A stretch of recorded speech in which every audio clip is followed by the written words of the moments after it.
sistema, dahil sa bulok na gobyerno, dahil sa bulok at basurang pamamalakad ni Bongbong Marcos ay nagkaroon ng sigla ang mga Pilipino na magpatuloy sa pagkikipaglaban at pagmamahal sa ating bayan. Kaya maganda po yung ginawa ni Inday Sara na pagdeklara ng mas maaga na siya ay tatakbong presidente, at nakita natin kung anong epekto sa mga Pilipino, lumakas ang kanilang loob. Nakita naman natin kung anong epekto sa mga politikong magnanakaw at kurap. Lahat sila ngayon nanginginig ang mga tuhod, nagkakagulo-gulo kung anong dapat gawin, hanggang sa sinabi pa ni Abante na hindi kita susuportahan sa 2028 election. For your information, Abante, congressman, utak-ito na pinakabobong congressman, para sa kaalaman mo, hindi kailangan ni BP Sara ang suporta galing sa iyo, at hindi kailangan ng mga taga-suporta ng mga Duterte ang suporta na galing sa iyo. Unang-una sa lahat, ikaw Abante, walang bumoto sa iyo nung nakaraang eleksyon. Kaya ka lang naupo dahil dinisqualified ng gagong COMELEC na si George Garcia ang nakalaban mo, kaya ka naupo. Hindi dahil may bumoto sa iyo, dahil walang bumoto sa iyo, Abanting bugok na congressman. Sir, anong masabi mo kay Bang Aquino na sabi niya dito dapat litisin si Tatay Digong? Sino daw? Si Bang Bang Aquino. Aquino, dito raw litisin kasi ibig sabihin dito sa Pilipinas, wag daw sa ibang bansa. Yes, Pakulo yan, pakulo. Ano ba tingin niyo dyan? si PRRD pabalikin dito. O, sabi ni Bang Aquino. Yun ang dapat. Anong pinakita niya Kasi meron tayong umiiral na batas. Kung ang Pilipino pala, ang isang presidente natapos sa termino at iimbestigahan sa ibang bansa, dapat wala na nag-aaral ng abogado. Dapat wala ba tayong sariling batas na umiiral dito sa ating bansa? Bakit kailangan yung isang presidente na ginawa naman ang lahat, namuno ng maganda, binigay ang lahat ng gusto ng Pilipino, bakit kailangan dalhin sa dahig? Yan na ni Marcos, napakaraming ninakaw, napakaraming nilabag na batas sa Pilipino. Kinukulong, ayaw ni PRRD kasi bugok na matanda na. Yung tatay ni Bongbong Marcos, pinalibig ni PRRD. Tapos yung mga kabataan ngayon nakakamping dilawan, anong sisigaw? Ayoko sa Duterte, bakit? Walang transparency, walang accountability. Bugok na estudyante. Makaliwa. Anong walang accountability?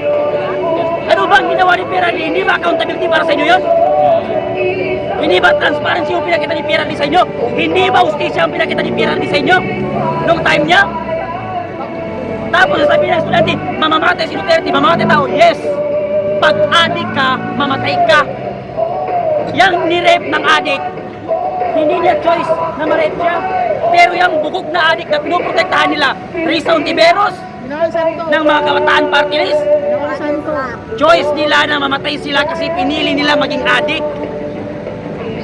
Tapos ang gagawin ng estudyante, ayoko sa Duterte, mamamatay, ayoko sa Sara. Maganda yung buhay ng estudyante kung hindi patayin yung addicts, automatics, next generation, lahat kayo mga estudyante, bubuk, addict na rin kayo. Diba? Yan yung dahilan kung bakit natin ni PRRD yung mga pusher at addict, user. Hindi para iligtas si lolo mo, si tito mo, kung hindi para iligtas kang kabataan dyan sa droga. Yes. Tapos, ngayon, yung isang estudyante nakikipag-debate, diba? Na dapat daw alisin ang ROTC.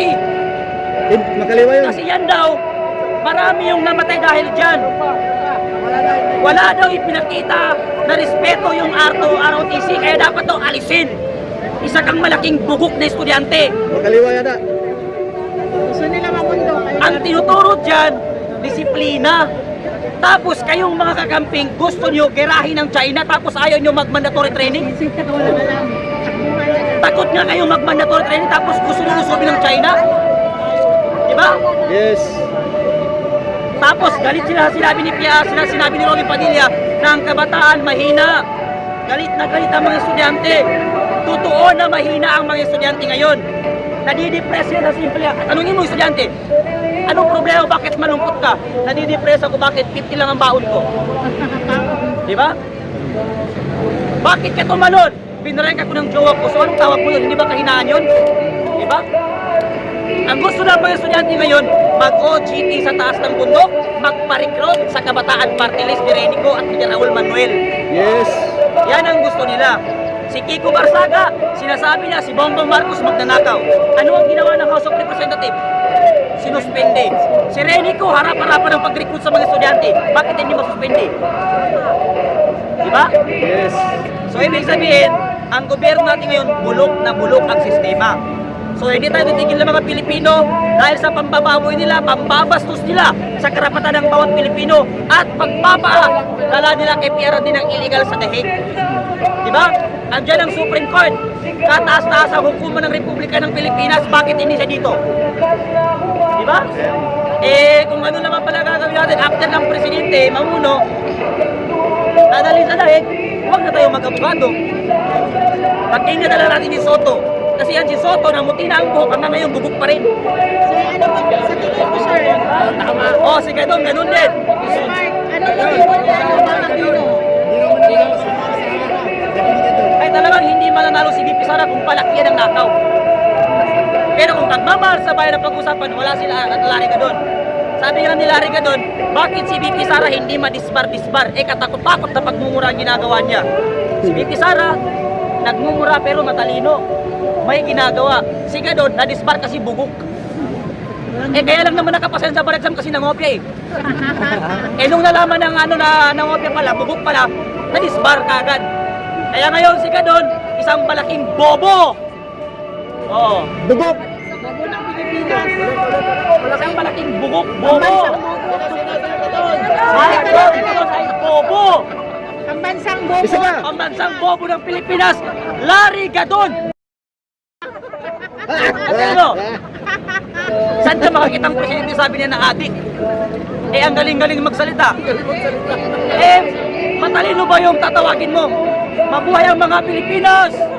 Ilan ba ang Pilipinas? 10. Isa lang ang Pilipinas pero milyon ang Pilipino na walang tiwala sa iyo, Bongbong Marcos. Diba? Sino ang pambansang bobo? Larry Gadon.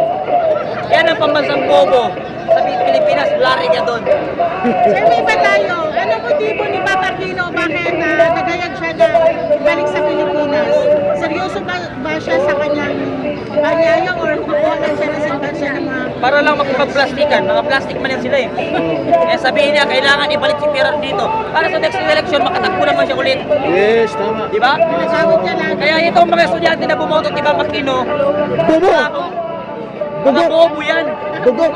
Kaya lang nila binoto si Papa Aquino dahil si Papa Aquino daw ang ng libreng kolehiyo. Kaya nga, Oo. si PRRD nag-ano, pirma eh. Ang principal author diyan, libreng kolehiyo na yan, si Ralph Recto. Kaya lang nasali dyan sila Papa Aquino kasi natural, Congress, senator sila eh. Pipirma sila doon. Hindi lang si Papa Aquino ang pumirma. Lahat ang senator. Pangatlo, yan, isinulong din yan na batas ni Miriam Defensor kaso hindi na-aprobahan nung time ni Gloria kasi wala daw budget. Pumalit na naman si Noynoy Aquino, hindi aprobahan kasi wala daw budget. Dumating si PRRD, galit ang gabinete. Huwag mong pirmahan PRRD, walang budget ang Pilipinas. Pero dahil sa mga estudyante, pinirmahan ni PRRD kahit walang budget ang Pilipinas. Yes. Kaya kayo mga estudyante nag-aaral sa mga libreng school, huwag masyadong bobo. Mag-research din kayo, huwag lang kayo tumutok sa kung anong tinuturo ng teacher sa inyo. Nagpa-recruit pa sa... Huwag na magpa-recruit at Huwag na magpa-recruit sa iyo, Makaliwa. kabataan party list, mga kaliwang grupo. Pag ang teacher dyan sa mga university, mga professor dyan, Makaliwa. nagturo ng kung ano-ano, tusukin nyo ng ballpen ang mata ng mga professor sa UP Diliman, UP, puro mga bugok ang mga professor dyan.